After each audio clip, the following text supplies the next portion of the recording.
Today he changed the general classification bit by bit at the top. For the first time in this Giro D'Italia, the peloton opened the window and the curtains in the morning, and they saw rain, cold, single-digit temperatures. Looked as though we're in for a miserable day when they rolled out of Ponte di Legno. Rode up Passo del Tonale. Hugh Carthy was trying to make the breakaway again. 24 other riders joined him.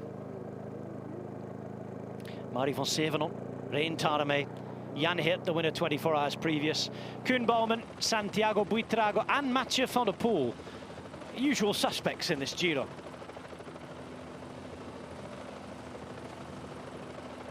In the second half of the stage, the peloton began to climb again after a long 60-kilometre descent. And when we came to the first categorised climb of the day, Koen Bouwman took the points. Already leading by 68 before the day, he'd extend his lead in the King of the Mountains classification. With 80 kilometres to go, Santiago Buitrago hit the deck. He'd be back and back on his bike. But there were two first category climbs to go. By this point, Mathieu van der Poel had attacked. He'd taken 3 other riders with him, but a few others were about to join them, including Buitrago. On the penultimate climb, the general classification group were getting warmed up. Bahrain Victorious showed they had the desire to change things. Bouwman picked up 40 points. He'll take some shifting in the blue jersey now. But with those Chimacopi points still to go, anything is possible. Mathieu van der Poel and Hess Leemreize then descended into a sea of clouds. And they did so rather quickly, opening up a huge gap by the bottom. A minute turned into a minute and a half by the time they hit the final climb of the day. Hess Leemreize was then dropped by Mathieu van der Poel. And he looked to be on to something special. João Almeida, the first to lose contact.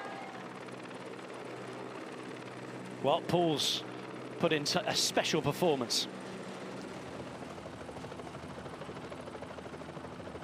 Van der Poel would finally be caught and passed with 11.5 kilometres to go. No more energy for the man trying to take it on in the mountains.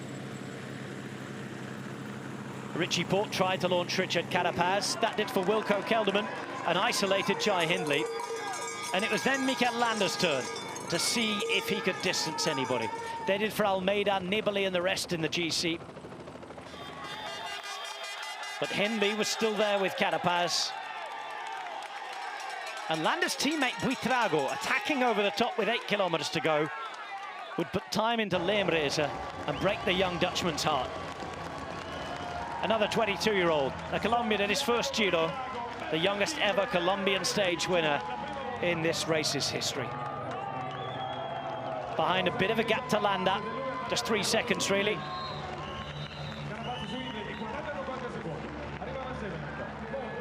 No difference at all between the top two. João Almeida losing almost a minute. He's down to 4th place now, and this is how the day affects the general classification.